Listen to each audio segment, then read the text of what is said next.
Frumoși mei lei, bine ați venit, dragii mei! Astăzi facem etalarea generală pentru luna iunie. Etalare generală care am hotărât să o fac de acum înainte prin tehnica crucea celtică, așa cum făceam acum 2 ani și ceva. Bun. În plus, în această etalare vom scoate 2 cărți care vor corespunde secțiunii surpriză și probă, da? Proba sau provocarea, provocarea lunii iunie și surpriza lunii iunie. Bun, această etalare este valabilă ca întotdeauna pentru toți cei care aveți soare, lună, ascendent sau Venus în leu.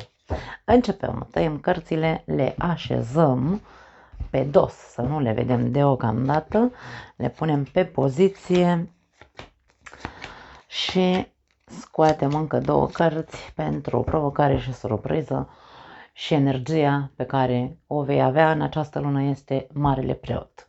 O energie de înțelepciune, o energie de maturitate, o energie pe pozitiv, da? Pe pozitiv este o energie de înțelepciune și de, hai să spunem așa, o energie părintească, așa, da, cumva. Protectoare. Pe negativ, această energie ne poate vorbi de rigiditate și de norme pe care poate încerci să le induci celorlalți, într-un fel sau altul. Asta depinde de fiecare dintre voi, dacă o folosiți pe pozitiv sau pe negativ. Situația, 7 de spade, foarte interesant. 7 de spade ne arată că în luna iunie leul va trebui să fie atent la persoane care poartă măști sau să își privească propriul comportament, să nu fie el cel care își sabotează viața într-un fel sau altul în această lună. Ok? Hai să vedem cu ce vine acest 7 de spade. Luna și 6 de bâte. Wow, mare atenție! Dacă aici vorbim despre măștile altor persoane pe care tu trebuie să le scoți la lumină, să spunem că vei ieși învingător, vei reuși. Vei reuși să scoți la suprafață anumite, nu neapărat trăiri, ci anumite momente pe care poate le-ai avut împreună cu aceste persoane false din viața ta și le vei scoate cumva și e ca și cum vei avea senzația de mândrie, ca și cum în sfârșit te-am pus în lumină, te-am scos de aici din întuneric cumva, pentru că am păstrat până acum secretul, să zicem așa, însă de acum înainte nu mai păstrez, nu te mai protejez, atenție, poate să fie pentru unii dintre voi, nu te mai protejez ascunzându-ți fețele false față de alții, ci te scot la lumină, așa e, ca și cum în această lună leul poate că luptă, unii dintre voi luptați să scoateți la lumină acele persoane false pe care până acum probabil le-ați, nu știu dacă neapărat le-ați protejat, ci pur și simplu ați preferat să nu vorbiți despre ele, da? Și ca și cum un soi de eliberare pentru unii dintre voi, da? Sau dacă nu sunt măști, pot fi comportamente de manipulare, de, nu știu, persoane care în trecut tu te lăsai manipulat de aceste persoane și acum, ca și cum nu mai eliberezi de voi într-un fel sau altul, da? Bun. În cazul în care vorbim despre tine că te autosabotezi,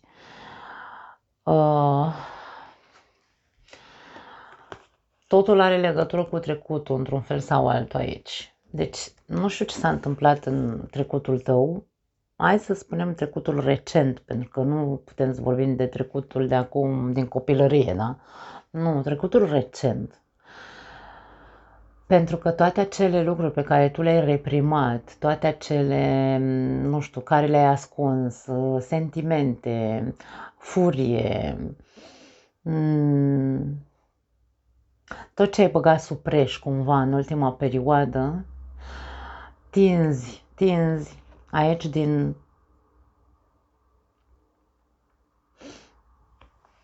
poate fi din ego, atenție, ca și cum n-am știut să gestionez și încă nu știu să gestionez ceea ce am trăit în ultima perioadă și aici dau cu gâta în baltă, da? Din ego, mă apucă nervii și fac aici un mare tamtam, scoțând toate mizerile alea pe care eu le-am băgat sub preș cine știe de câte luni sau de câți ani, da? În alte cazuri.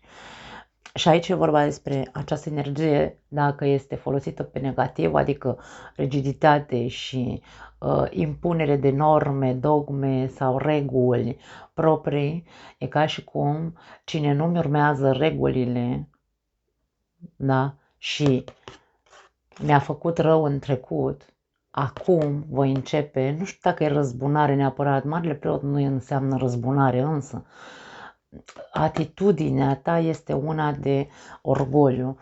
Orgoliul meu a fost atât de rănit, dar nu pentru că ar fi fost neapărat rănit, ci pentru că tu ai lăsat să fie rănit acel orgoliu, tu ai permis să fie rănit, înghițind, da? Înghițind, băgând sub preș multe lucruri, reprimând foarte multe emoții și acum, într-o manieră sau alta, ies la suprafață și asta înseamnă autosabotaj. E ca și cum nu te va face să ai o imagine bună, îmi vine să spun. Mare grijă pentru cei care vă regăsiți în această circumstanță, să zicem așa, sau în această energie. Pentru că poți inclusiv să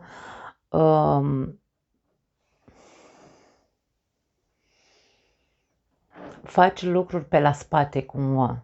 E ca și cum arunci cu piatra și ascunzi mâna, ca și cum, nu, eu n-am făcut, pe mine nu mă băgați în asta că n-am zis, eu n-am făcut, eu n-am dres.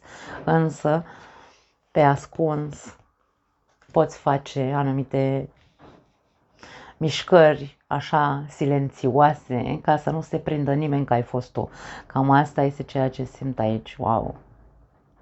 Dacă tu folosești această energie a Marelui Preot ca protecție și ca înțelepciune, aici ar trebui să-ți dai seama că nimic din ceea ce faci pe ascuns din cauza rănilor din trecut nu te va ajuta să fii mândru de tine mai târziu. Ca și cum unii dintre voi vă puteți da seama la timp că nu vă veți simți bine cu voi dacă alegeți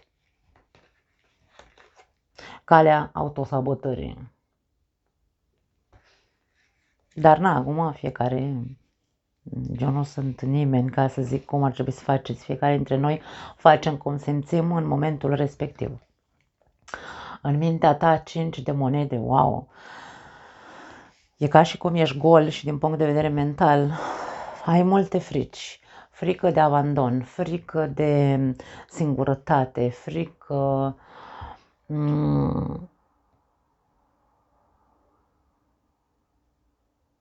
Îmi vine fraza, mi-e frică să-mi fie frică, nu știu de ce îmi vine așa. Hai să vedem cu ce vine. 8 de bâte. Ți-e frică să deschizi anumite discuții. Ia uite, anumite discuții care să rezolve situația. Nu te văd foarte dispus să deschizi discuții clarificatoare. Nu. Tu tot cauți calea în care să vorbești sau, mă rog, să te deschizi din punct de vedere comunicativ, însă nu o faci într-un mod constructiv, pentru că fricile tale ca și cum te împiedică să cauți sfaturi, pur și simplu te însingurezi, aici foarte multă singurătate, da?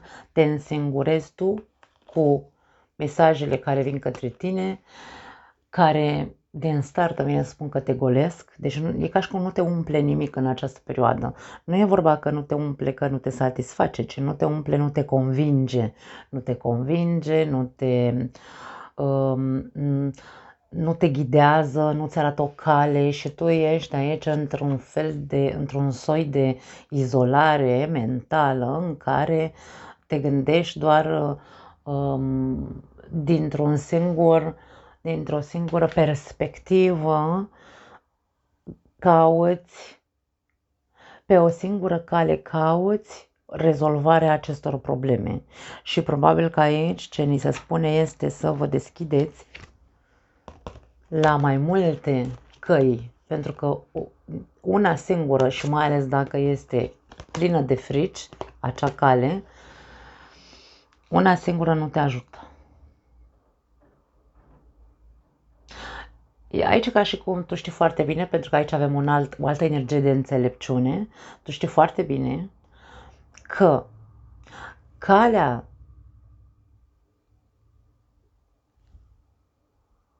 pe care o urmezi ca să găsești o soluție a acestei probleme nu te duce nicăieri. Tu știi asta din punct de vedere mental. Însă, nici nu îndrăznești să te deschizi către alții, ca să vorbești subiectul care te preocupă.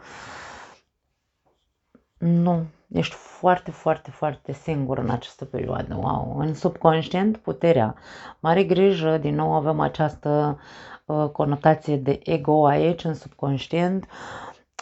Dacă nu este pe negativ, este ego sau orgoliu, pe pozitiv, cartea forța este, hai să spunem așa, dominarea gândurilor mele inconștiente. Ai puterea să-ți domini mintea inconștientă sau subconștientă. Hai să vedem cu ce vine. Ia uite. 5 de monede. Și regina de cupe. Deci aici vedem rana ta. O vedem. Ideea care este că eu nu cred că această cartea forței funcționează pe pozitiv pentru mulți dintre voi. Cred că funcționează pe negativ. Pentru că în mintea ta subconștientă e ca și cum s-a instalat un soi de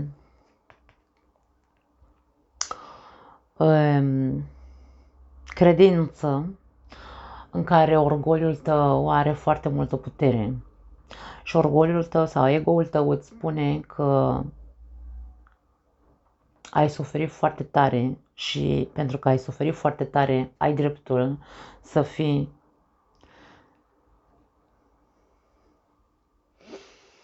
am venit să spun să fii cel care scoate ghearele acum.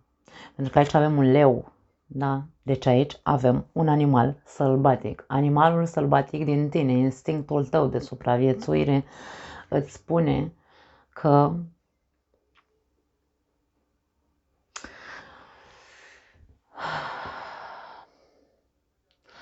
cei care n-au fost lângă tine merită să sufere. Da? Ai suferit foarte mult din punct de vedere emoțional, însă, în același timp, ego-ul tău s-a alimentat foarte mult din această durere și nu-ți face bine. De-aia tind să cred, simt mult mai mult că luna iunie, mulți dintre voi care vă regăsiți, bineînțeles că nu e pentru toată lumea, veți tinde să vă autosabotați, pentru că veți lucra pe la spate. Veți acționa pe ascuns, veți arunca pietre și veți ascunde mâna.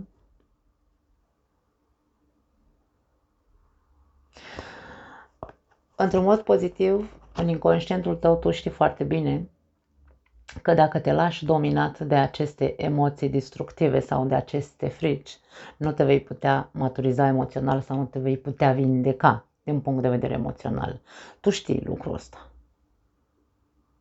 Ar fi bine să încerci pe pozitiv să faci conștientă această trăire sau această concluzie la care ai ajuns în subconștient. Sau poate subconștientul tău încearcă să-ți pună în evidență într-un fel sau altul, prin tot ceea ce am văzut până acum, poate îți va pune în evidență faptul că ar fi bine să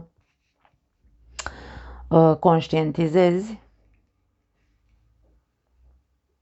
ca să nu acționezi din umbră sau pe ascuns sau pe la spate, nu știu, ciudat aici. În trecut, justiția. Poate unii dintre voi aici vorbim despre, poate tot ce se întâmplă este pe plan amoros, poate fi.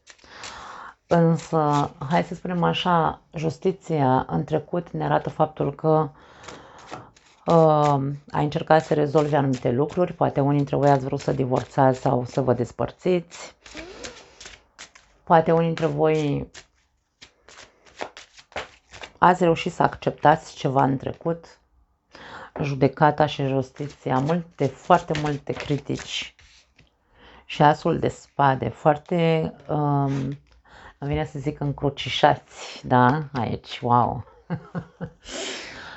foarte ca niște cavaleri templieri, așa, ați fost în trecut.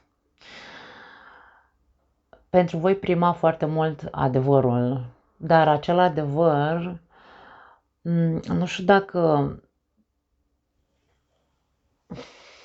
s-a înțeles sau s-a acceptat aici, e o mare acceptare. Toate trei cărțile, ca și cum ne spun, trezește-te să vezi marele adevăr, acceptă-l și asta te va echilibra. Cam asta este ceea ce spune așa pe pozitiv această combinație. Unii dintre voi poate că nu... Da, într-adevăr, a primat foarte mult adevărul, însă care adevăr? Pentru că dacă vorbim doar despre adevărul tău și nu adevărul situației în toată, în completă, da? Adevărul întregului tablou, aici avem stări de genul pe care le vedem. Da. Ce ai încercat să rezolvi în trecut și nu s-a rezolvat așa cum tu ți-ai fi dorit? Ce lucruri sau evenimente au vrut să-ți deschidă ochii, adevăruri foarte clare, au vrut să-ți deschidă ochii și tu nu ai acceptat mesajele, sau poate le-ai acceptat însă, așa, la nivel de ok, înțeleg și atât, însă nu fac, nu transform, nu fac nimic mai departe, pentru că ce vedem nu e pozitiv, la asta mă refer. Dacă aici, în trecut, s-ar fi pactat cu adevărat, dacă într-adevăr s-ar fi acceptat toate adevărurile și dacă s-ar fi făcut, s-ar fi produs trezirea și s-ar fi schimbat ceva, n-aveam cum să avem aici, trebuia atmosfera să fie alta. La asta mă refer. Nu. O chestiune foarte karmică, e ca și cum trecutul, sau mă rog, ultimile luni din viața ta, sau inclusiv ultimul an aici, putem să zicem, da, a fost unul karmic, pentru că tu aveai de învățat niște lecții. Lecția cea mai principală pe care trebuie să o învățăm este că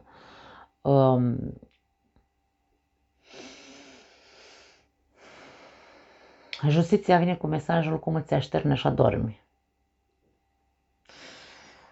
Ce s-a întâmplat în viața ta, într-atât încât tu să deschizi ochii acum, cel puțin, că vedem situația, să deschizi ochii și să înțelegi ce trebuie să înveți din acel cum ți-ai așternut, așa ai dormit. Fiecare poveste e diferită.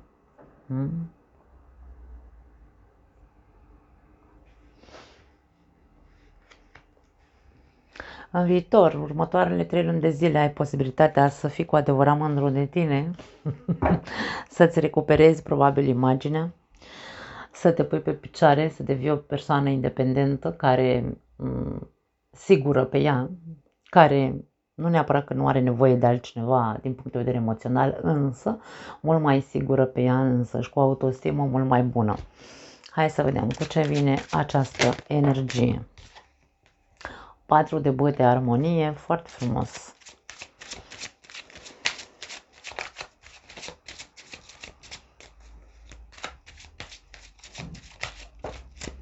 Și 10 de monede, dragii mei. Aici e ca și cum vei recupera tot ceea ce în momentul de față nu ai. Sau tot ceea ce ai pierdut din cauza cum ți-ai așternut, așa ai dormit. Pentru unii dintre voi aici vorbim despre recuperarea familiei, recuperarea partenerului de viață, recuperarea casei în cazul în care, nu știu, ce știu eu, unui job sau găsirea unui job, independență financiară, da, deci aici siguranță, foarte multă siguranță, stabilitate și din punct de vedere financiar și din punct de vedere personal. Da, aici este ceea ce vedem. Așadar, eu aș spune că dacă se face un proces de conștientizare a ceea ce vedem aici, în funcție de cum ți-ai așternut, așa ai dormit și așa ți este prezentul și faci acel proces de a fi propriul maestru, propriul ghid, propriul profesor pentru tine și să zici ok, hai să văd, să văd cum și de ce, nu, cum și de ce nu, că asta probabil că știi cum și de ce ai ajuns aici, însă cum să fac să fiu de acum înainte înțelept și să nu mă mai autosabotez din cauza orgoliului meu și din cauza viziunii mele așa de eremit, da? Pentru că aici avem o singură viziune mentală. În conștient ai un singur sens sau un singur drum, un singur mod în care gândești, pardon. Și ăla este, hai să spunem așa, prăpăstios, pentru că este cu frici foarte mari. Dacă faci tot acest proces, în următoarele 3 luni, probabil că e un proces de 3 luni de zile, în următoarele 3 luni de zile vei recupera tot ceea ce nu ai în momentul de față. Da. Bun. Provocarea. 2 de monede. Ești provocat să cântărești, să evaluezi foarte bine situația, să evaluezi care este decizia cea mai bună pe care ai putea să o iei. Hai să vedem cu ce vine. Ia uite. 10 de cupe.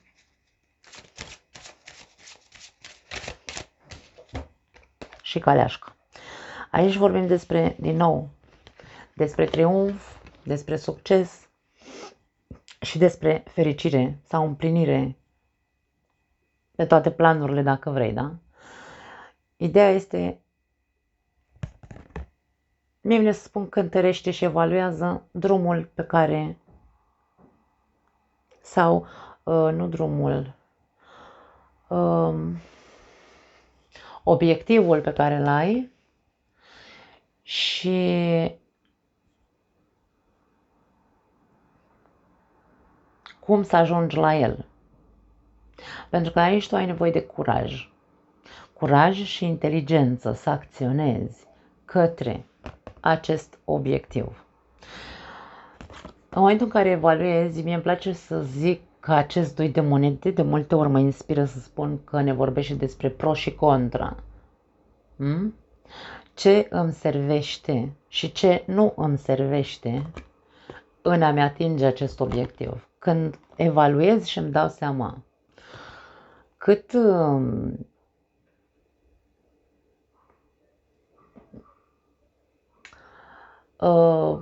câte lucruri sau câte comportamente sau, mă rog, modul în care eu mă comport și modul în care acționez nu mă duce la acest obiectiv și trebuie să scap, da? De-aia este o alegere. Să scap de ceea ce mă împiedică să ajung la obiectivul meu, da?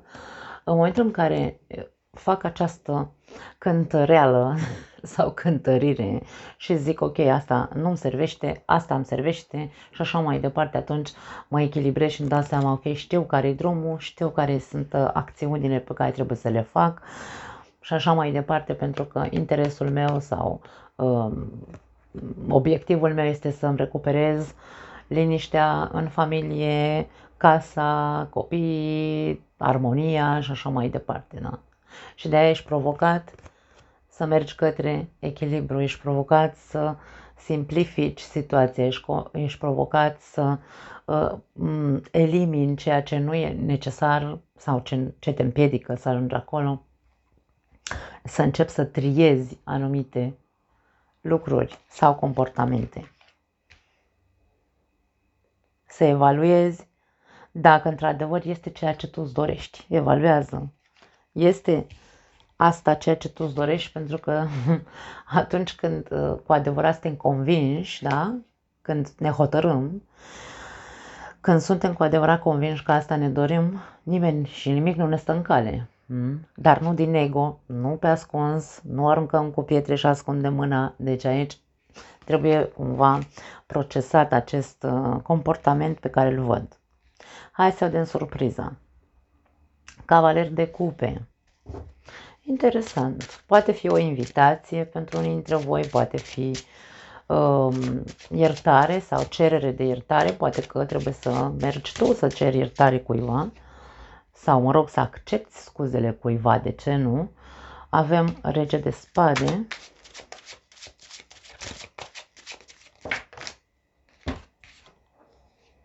Foarte frumos. 6 de monede și Magicianul.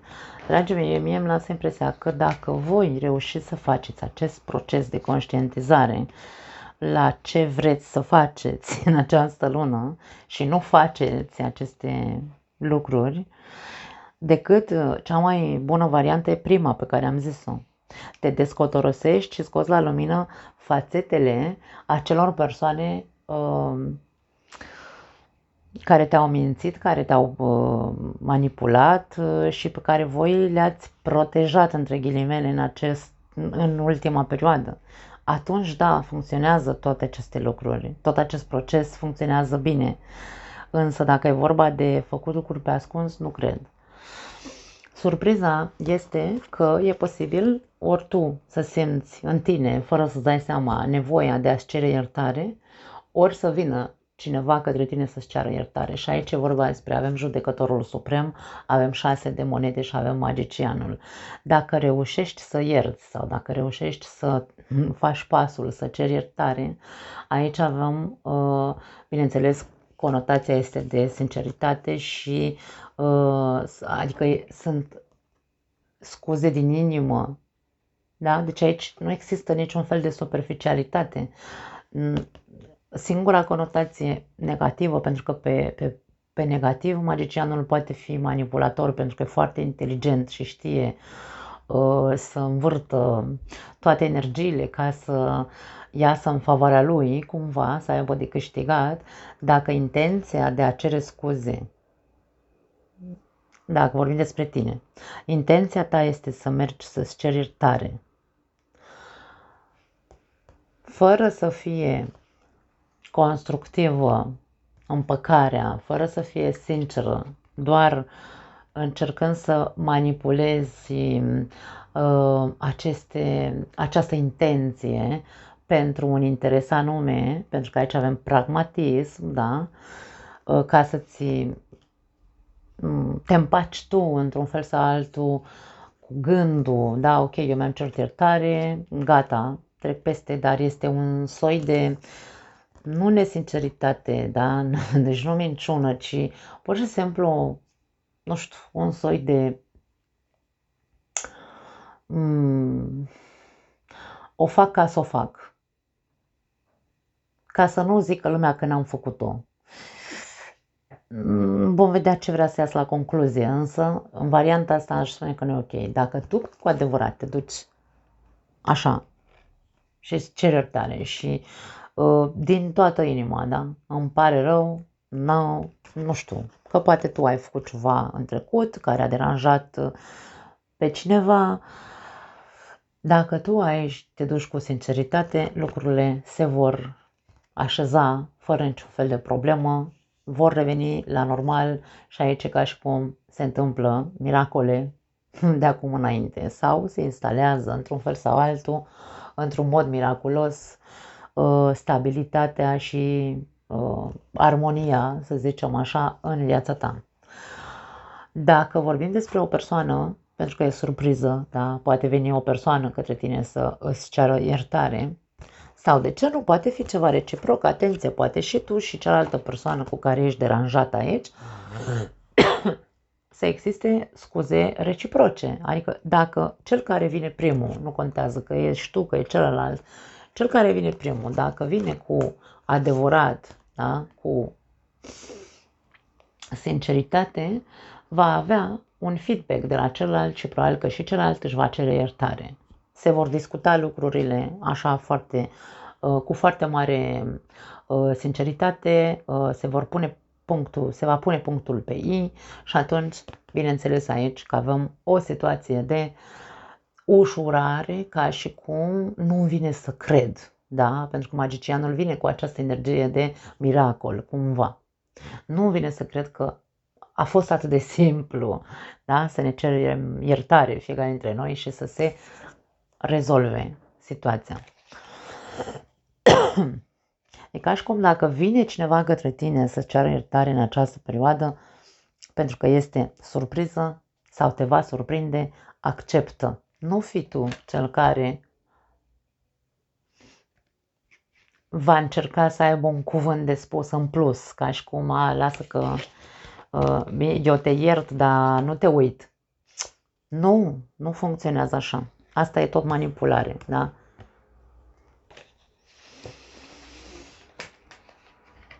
Concluzia. 7 de bâte.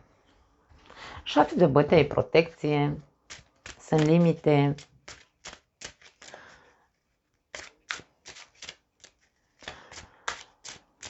este acea energie care te poate ajuta să îți protejezi teritoriul sau să știi să spui nu când trebuie să spui nu. Hai să vedem cu ce vine. 6 de cupe.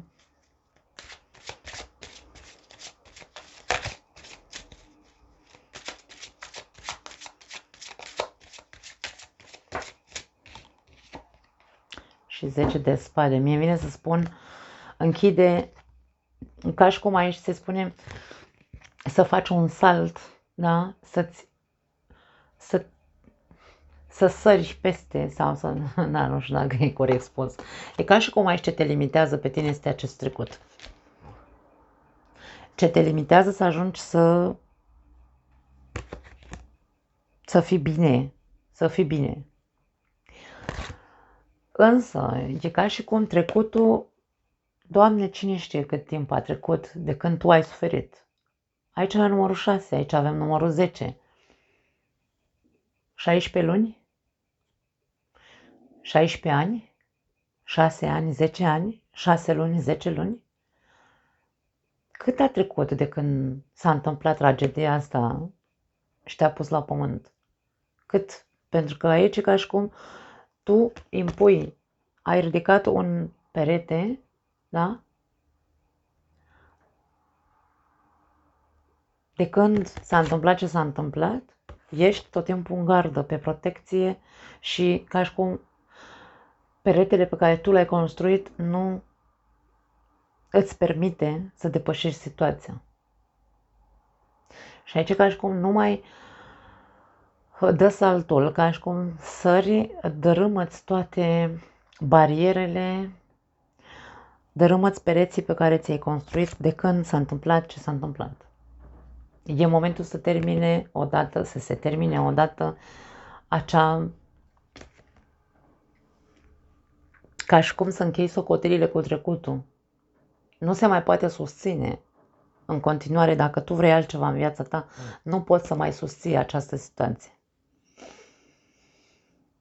E momentul să pui tu piciorul în prag, să îi limitezi într-un fel sau altul, dacă vrei, gândurile, să-ți limitezi gândurile care te duc mereu și mereu în același punct. 7 de bâte poate fi și cartea fantomei. Fantomele din trecut întotdeauna te năpădesc. Du-te și fă terapie ca să scapi de ele. Nu pot să spun. Dacă tu nu le frânezi și te aperi din cauza acestor răni, sau ești ca un arici, sau ești în gardă tot timpul, nimeni nu poate să zică nimic, că imediat îți aduce aminte de trecut aici. Deci, mare grijă aici, nu-mi place concluzia. Dacă vă regăsiți în această stare, mergeți cu adevărat și faceți câtă terapie aveți nevoie, dar cu voi înșivă. Nu e vorba de a nu e vorba de a băga pe altcineva, nu, aici e vorba despre Cum ți-ai așternut, așa ai dormit aici. Ceva s-a întâmplat în viața ta atât de urât din cauza unor alegeri pe care tu, sau din cauza unui comportament pe care tu nu ai știut cum să-l folosești la un moment dat. E karmă pe care tu, probabil, cumva ți-ai construit-o singur aici, din cauza rănilor din trecut. Pot fi răni din copilărie, adică e ca și cum ai avut o copilărie oribilă și ți-ai produs karmă de-a lungul vieții, care de fapt te-a făcut să iei decizii greșite, probabil, sau să ai comportamente greșite, nu te-ai trezit la timp. Asta este, trebuie acceptată ideea, însă dacă nu poți să depășești, mergi și fă terapie, câți ani ai nevoie, nu contează. Pentru că trebuie să te ridici de acolo, trebuie să faci, să vindeci acel trecut ca să poți să dai saltul și să nu mai fii o persoană defensivă, să nu mai fii o persoană care sare repede, da, arici și așa mai departe. Da. Hai să vedem. Două carduri. Vreau unul de aici, din acest oracol, și unul din celălalt oracol, să finalizăm etalarea.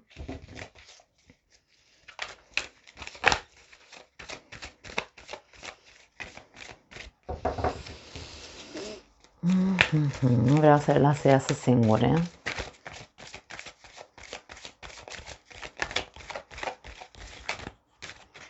Sunt foarte mari cărțile.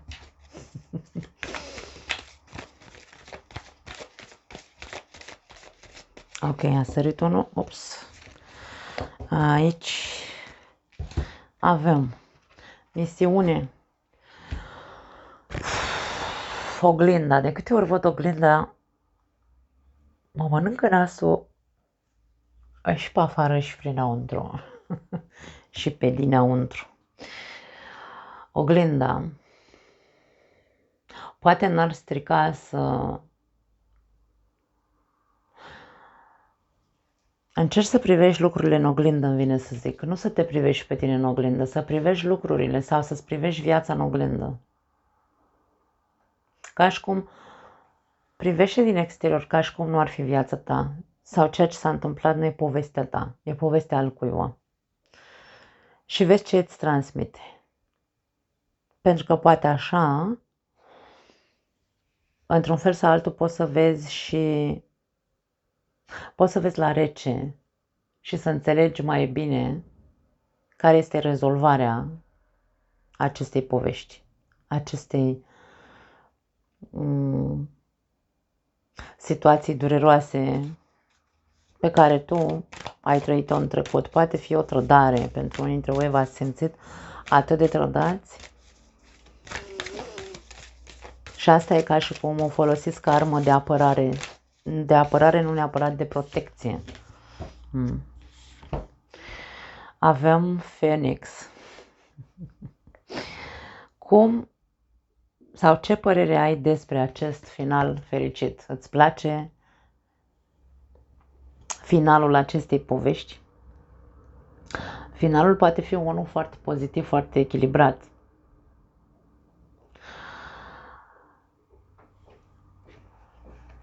Concluzia poate fi un alt final care nu este atât de fericit dacă tu nu depășești acel trecut. Îți place ce vezi, îți place cum s-a terminat situația, pentru că situația poate să se fi terminat unde începe acum, în această lună, în această nebuloasă, în această energie de frică și de singurătate, în această autosabotare, în această acțiune de făcut lucruri pe ascuns. Îți place? Poate fi prezentul urmările comportamentului tău din trecut?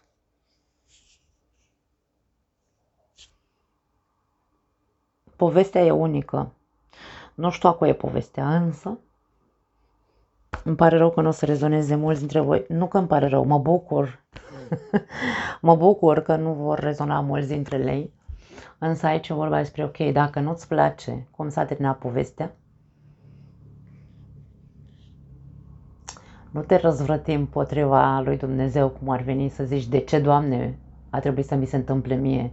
De ce ai permis să fiu trădat? De ce mi-ai distrus viața? Sau de ce mi-ați distrus viața? Aici, această poziție este de răzvrătire. Nu? Nu e de acceptare. Această persoană a aruncat cartea ca și cum îmi bag piciorul în ea de viață, de poveste. De ce? Întrebarea cea mai mare în această carte este de ce? De ce se află în trecut? Și răspunsul sau consecințele se află în prezent. Depinde de tine ce atitudine vei lua în această lună pentru a echilibra și a trăi din nou în armonie și fericire, sau alegi să trăiești din nou în trecut, ascunzându-te în spatele zidurilor pe care le-ai construit, protejând acest trecut. E ca și cum tu protejezi trecutul ăsta tragic. Care e motivul? Tu știi. Nu pot să zic altceva. Privește povestea din exterior. Vă pup. Ne vedem data viitoare. Ciao.